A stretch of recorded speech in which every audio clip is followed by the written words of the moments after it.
Unimed Ceará, cuidar de você. Esse é o plano. Lojas Eletromóveis em Quixeramobim, Senador Pompeu. O barato é só aqui. Supermercado JV, uma economia para você. Essa é a Cocalc, uma empresa da gente. BrisaNet, levando o mundo até você.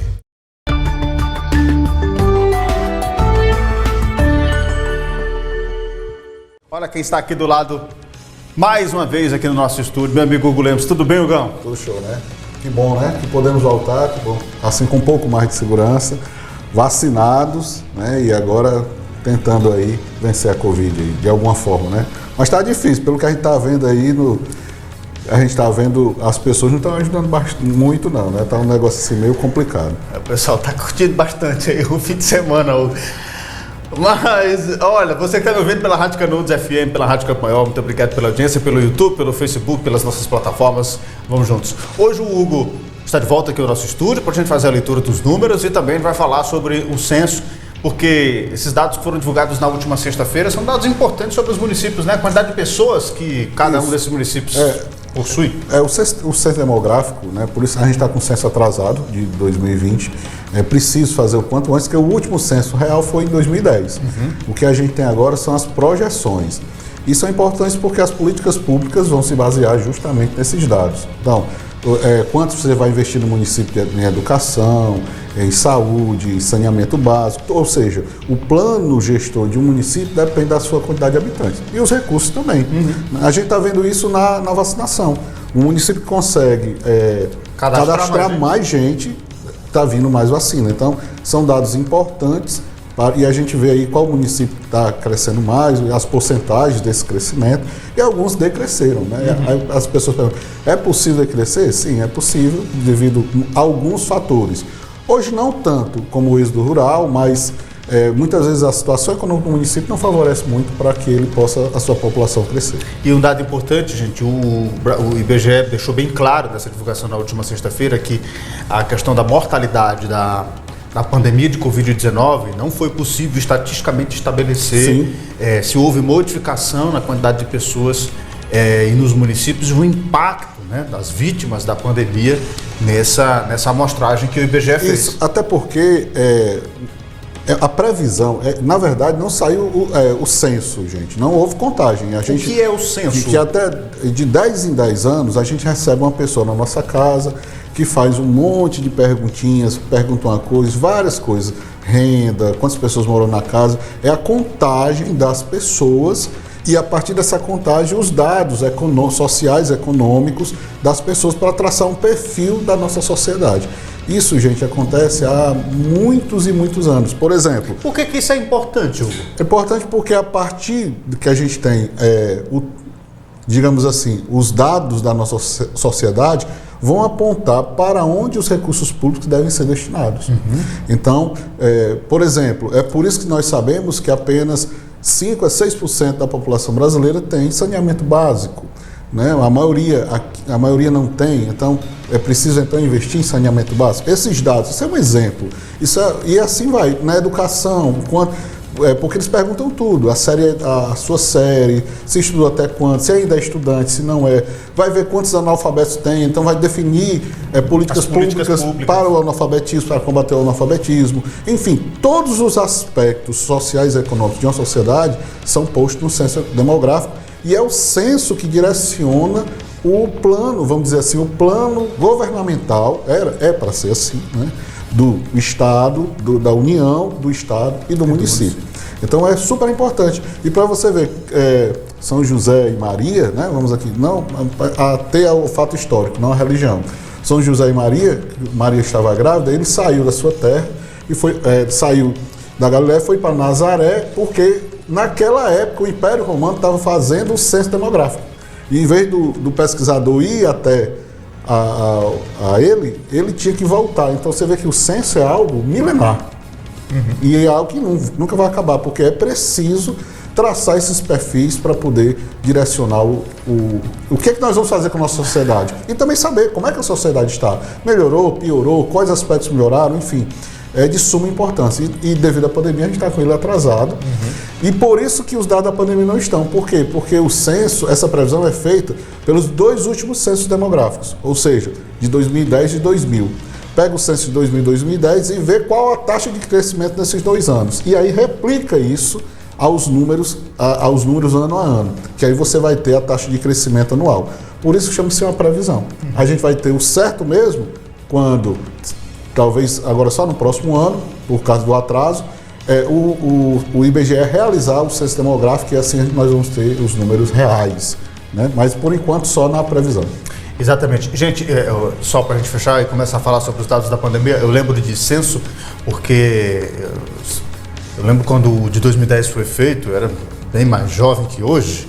Era um menino, rapaz, quase não se vacina. Sendo muito modesto, eu lembro que a mãe disse, você chegou um rapaz aqui em casa perguntando até se eu tinha geladeira. Eu disse, mas é importante, tem que perguntar mesmo, para saber a situação econômica do país. Para saber tudo, para isso, saber se tem energia em casa, se tem quantos quartos, se tem internet. Tem acesso a computador, como é que é. Porque aí a gente vai ver quem tem acesso e quem não tem, e aí um país, não vamos traçar o que é o correto. O governo olha e vê, olha, eu preciso investir mais aqui, cortar isso, fazer aquilo. Então o censo vai definir isso. Perfeitamente, é por isso que isso é tão importante e precisa ser analisado, e a gente vai analisar isso hoje, desses últimos dados que foram divulgados pelo IBGE, que é o Instituto Brasileiro de Geografia e Estatística. Mas vamos começar pelos dados da pandemia, vamos para o nosso telão, Hugo, vamos ver como é que está a situação da pandemia aqui no município de Quixeramobim, você analisa para a gente. Bom, nós estamos quase fechando o mês de agosto, eu acredito que o mês de agosto será um dos meses mais, digamos assim, mais brandos. Comparar esse mês de agosto de 2021 com o mês de agosto de 2020, porque no ano passado foi um mês terrível, né? Foi o pior mês da pandemia, julho e agosto. E esse agosto foi muito bom, fechamos com 9.387 casos confirmados, com 9.119 altas e 228 óbitos. Um mês, se até amanhã não tivermos nenhum óbito, que eu acredito, tomara que não, nós vamos fechar o mês de agosto com um óbito apenas. É realmente uma redução muito significativa, muito expressiva dos números que a gente vinha registrando. Bom, aqui a gente tem a taxa de letalidade, que está em 2,43, está bem estável. Como a gente disse, a gente tem apenas um óbito em agosto. Esses 3 da primeira semana de agosto foram aqueles que estavam atrasados. Então a gente contabilizou, mas sabemos que não é no mês de agosto. Olha só, essa curva, gente, você pode ver, e aí com o Hugo aqui no estúdio fica mais fácil da gente desenhar. Essa é a chamada primeira curva. Primeira onda. Né? E olha aqui a segunda onda. A segunda, como ela já foi maior, mais violenta, né? E bem mais violenta, né? A gente pode ver no próximo quadro, que vai ter a média móvel. Vamos para a próxima imagem para a gente ver. Que a gente vê ela bem clara como é que ficou. Olha só os dois picos, né? Olha aqui o pico de 2020, né? Que foi um pico de 192 casos simultaneamente. Depois o pico 2021 com 700 casos. Olha isso. Né? Então a gente vê assim que realmente a segunda onda foi extremamente mais violenta em todo mundo, né? Em todo mundo. E a gente vê esse quadro do nosso município. E a média móvel se iguala ao começo do registro da pandemia aqui em Quixeramobim, né? Bem, o registro dezembro, né? Também, porque quando a gente começou, baixos, né? Em dezembro, que foi um mês, novembro para dezembro, aí veio a ressaca da eleição, foi que quando a gente teve coincidiu a eleição com esse retorno da segunda onda e, infelizmente, a gente passou o que passou nesse último semestre. Vamos continuar vendo os dados, analisando os números aqui da pandemia com o Hugo. Olha, a testagem deu uma subida essa semana, né? Foi muito pouco. Foi 252 na semana passada, 260. Sobe um pouco mais. A gente teve a Delta, né? A gente não pôde participar na semana passada, mas tem a chegada da Delta. Eu acredito que a gente precisa muito, gente, de você que está em casa. A gente precisa muito de você, porque é preciso realmente procurar. Eu estou muito preocupado com o comportamento das pessoas, porque essa questão da vacina traz uma certa segurança. E é o que a gente está vendo aí os finais de semana. O pessoal está fazendo festas assim. As sensações que a gente tem, né? Eu fico meio assustado ainda, porque a gente ainda tem a Delta. E é um cenário propício para o vírus vencer a vacina. Essa é a preocupação da ciência hoje. Por isso, está se preocupando, por exemplo, vacinar logo a África, porque não adianta vacinar só um país, ou 2, ou 3, não. Tem que vacinar o mundo inteiro, porque aonde tiver uma brecha, digamos assim, um país que vacine menos, é ali que pode surgir uma variante que possa vencer a vacina. Aproveitar que você está aqui, queria ouvir a sua opinião. O que você acha desse protocolo que o Rio de Janeiro está fazendo de, por exemplo, há estabelecimentos no Rio que estão dando descontos de até 80% em cinemas, teatros, não sei o quê, para quem está vacinado com 2 doses. O que você acha disso? Olha, tudo que for incentivo à vacinação, eu acho interessante. Por quê? Por exemplo, o Brasil já encostou, e nem primeira dose, já encostou nos Estados Unidos. 60% da população americana foi vacinada com a primeira dose. A vantagem lá é porque eles já vacinaram 50% da segunda dose.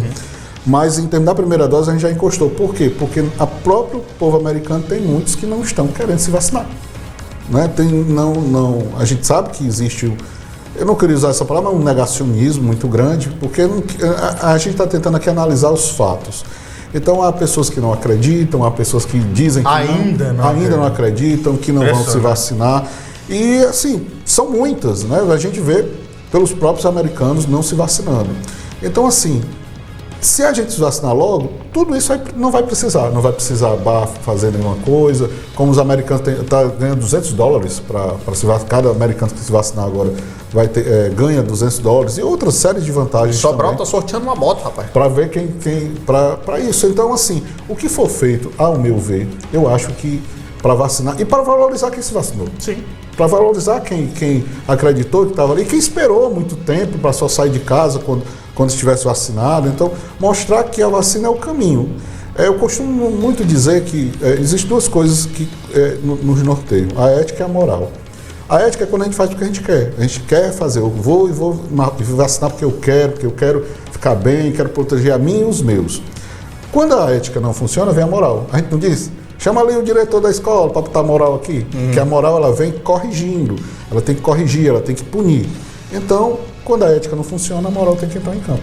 Então eu acho que tudo que está sendo feito, porque se fosse a AIDS, se fosse outra doença que só diz respeito a você, aí eu pego porque eu me arrisco a pegar, tudo bem.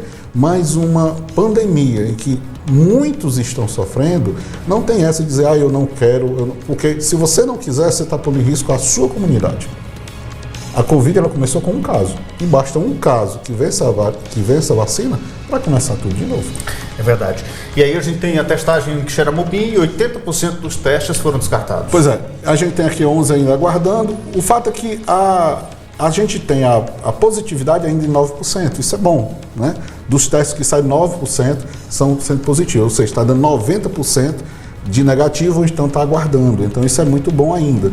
O ruim era quando a gente estava, esse vermelho era o maior, que a positividade era muito grande. Mas mesmo assim é bom dizer que a doença ainda continua circulando. Justamente. A gente tem a Delta, que ela chegou aqui, eu acho que foi feita uma boa barreira, porque a gente não teve mais nenhum caso, certo? E o que eu estava dizendo, precisa da população para quê? Para dizer, olha, eu cheguei de viagem, cheguei do Rio de Janeiro, cheguei de São Paulo, fazer auto-quarentena, certo? Não custa nada do que a gente passar por aquilo tudo que nós já passamos. Todo o processo de novo. Vamos continuar vendo os dados, continuar analisando os números aqui na tela da nossa Sertão TV, para você que está sempre ligado também pelo rádio. E aí, como é que está a situação dos casos ativos hoje? Bom, hoje nós temos 24 casos ativos, o que é um cenário bom, porque dá para fiscalizar, dá para ir atrás do pessoal. São 2, olha, você veja, o que é mais fácil, né?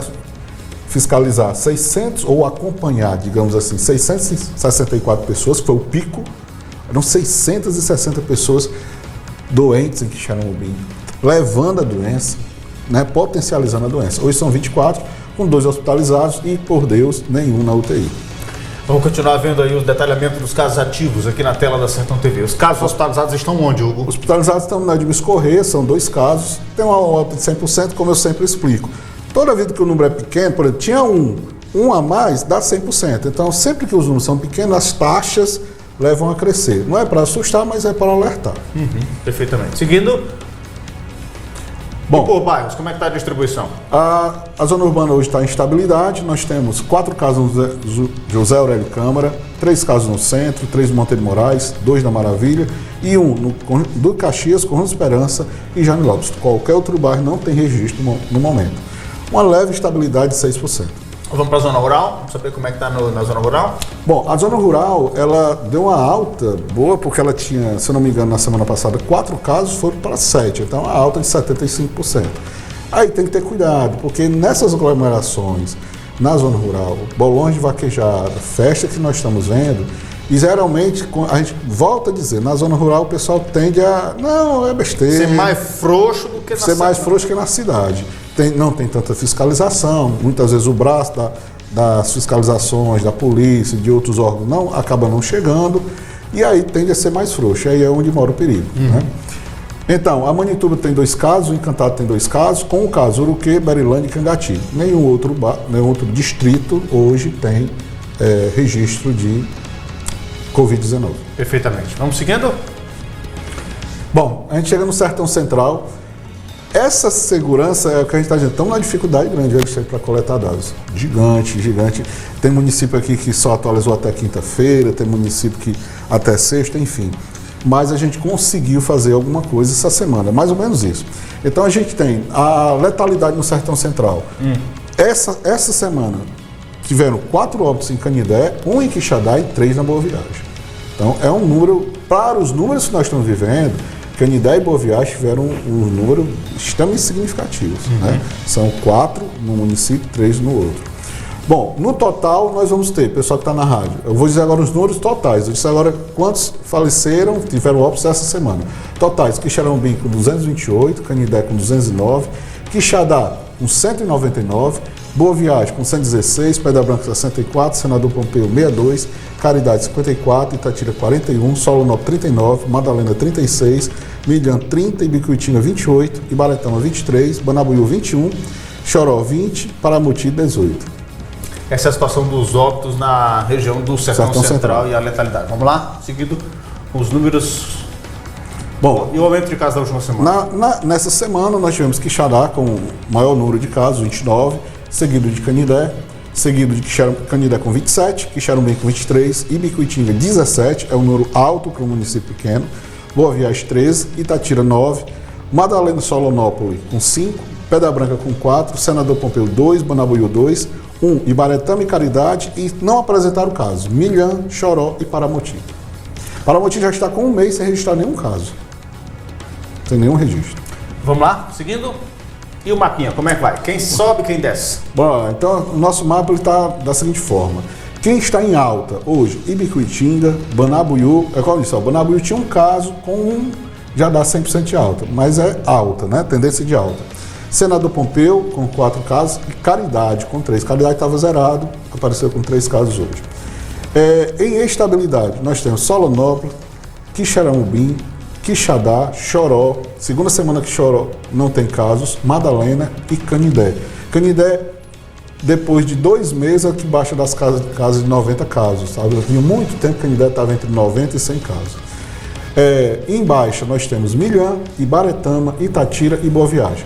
Chama atenção para os números ainda de Pedra Branca, com 294 casos ativos, e Quixadá com 148. É muita coisa, né? Ainda é muita coisa. Comparar com os outros aí. Se a gente comparar com... Canidé, porque sempre teve assim. Canidé sempre foi 90, 86 e tal. Mas assim mesmo, até mesmo com o Canidé, os dois ainda... Né? Mas se eu comparar Pedra Branca e Quixadá, ainda são números muito altos. Muito. Né? Muito à vista os outros municípios, que Boa Viagem que chegou a ter 400, hoje está com 40, Quixaramubim, que a gente acabou de falar todo, hoje tem 24, então precisa, porque assim, se vier uma segunda onda, quem já está com isso aqui vai chegar aonde? Uma terceira onda, para o município do tamanho de Pedra Branca, ter 294 pessoas ativas ainda, é muita coisa. É muita gente. Vamos lá, vamos ver a vacinação, vamos saber como é que está a distribuição de vacinas, quem está vacinando mais, como é que está a situação.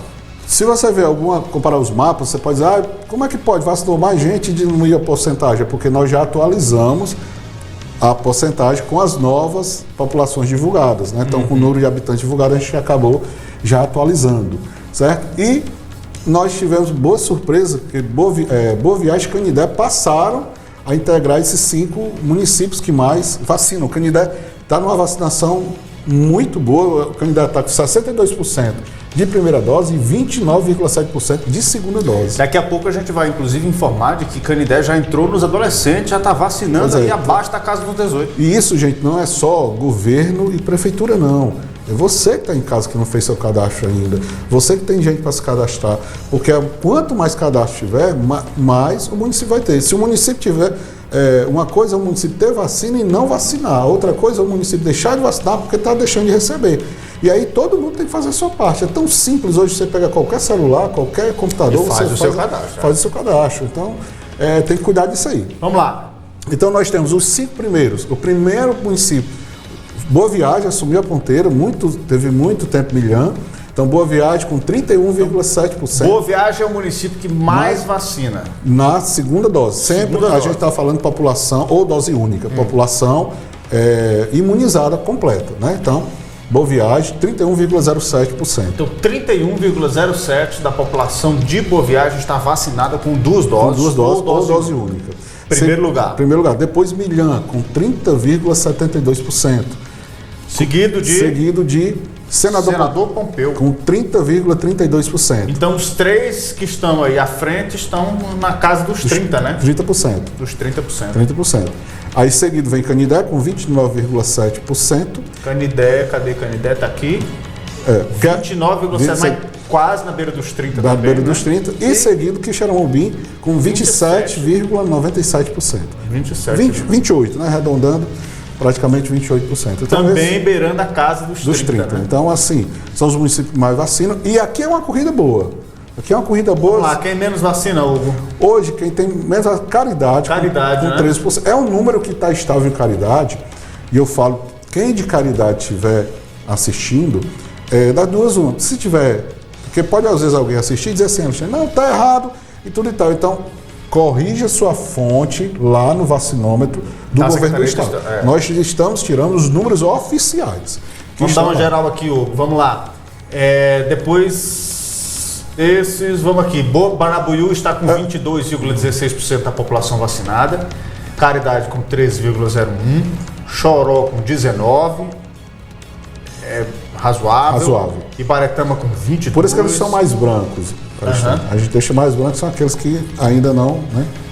Ibaretama com 22%, Ibicutinga com 21%, Itatira com 20%, Madalena com 21%. Veja que os municípios de mais ou menos o mesmo porte estão dentro dessa média da casa de 20%, né? Isso. Milhã, ressalte-se com 30%, chegando, Paramuti 22%, Pedra Branca 25%, rapaz, e Quixadá com 21%. Pois é, Quixadá deu até um bom avanço na vacinação. O Quixadá chegou agora, essa semana, a 61 mil doses aplicadas. Eles fizeram lá mutirões e deu uma boa avançada. Eu vi, inclusive, que avançou na idade em relação ao Quixeramobim, avançou, né?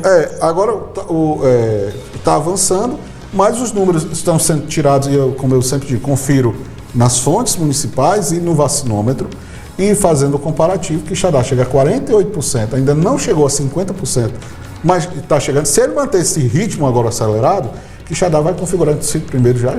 Mas precisa manter esse ritmo. Mas exatamente. Se está subindo agora na primeira dose, vai demorar um pouquinho até chegar para a segunda dose. Para refletir aqui. Quixeramobim, a gente tem mais da metade da população vacinada com a primeira dose. Com a primeira dose. Então, 54,40% da primeira dose. Quem também já atingiu isso, Hugo? 50%? Choró, Banabuiú, acima, né? Boa Viagem, Canindé. Quem tem mais? Ibicuitinga, Itatira, Quixeramobim, Senador Pompeu e Solonópolis. Quem mais está avançado em primeira dose é? Senador Pompeu. 65% da população do Senador Pompeu já recebeu a primeira dose. É muita coisa, gente. É muita coisa. Isso dá uma tranquilidade imensa, né? Na cidade. Dá. 65%, todo mundo já trabalhando nessa metade para cima, já. Isso é muito bom, mesmo. Muito bom mesmo. Vale ressaltar aqui, Alexandre, que se você entrar nas redes sociais de alguns municípios, eles estão dando a porcentagem da população prioritária, ou seja, porque você tem isso, por exemplo, em Quixeramobim, se eu for usar a população prioritária, se eu não me engano, são 66 mil habitantes, que é acima de 18 anos, Mas... aí esse número vai lá para cima, esse número vai lá para cima, mas não... A priori, matematicamente, não mostra a realidade. Porque o correto o correto é a população toda estar vacinada. Mostra que o município está correndo com o dever dele, que é vacinar de 18 anos acima. Né? Então, e Quixeramobim já está aí também, olha. Você que está em casa, procura lá o site da Secretaria Estadual de Saúde, porque já estão, a minha de 15 anos eu já cadastrei, porque já vai abrir a idade de 12 anos. Hugo, para a gente fechar a vacina e fechar o nosso assunto sobre pandemia, por exemplo, o senador que você falou, 65... E fechando o Solonópolis com 60% a população. Com 60%. Nós temos aqui o quê? Mais uns 2 meses para esses municípios fecharem os 100% aqui ou não? Não. Aí vai depender, não vai fechar os 100%, justamente porque vai ser de 12 anos acima. Porque você fala da população inteira, Eu estou falando da população como um todo. Né? Mas pelo menos para o público vacinado. O público vacinado, eu acredito que fecha. Em 2 meses, se manter esse ritmo de entrega, você vê que está chegando vacina toda hora, né? E eu acredito que está aí para setembro prometido muita da Janssen, que é uma dose só, e eu acredito que isso vai subir isso aí, aqui, né? vai subir.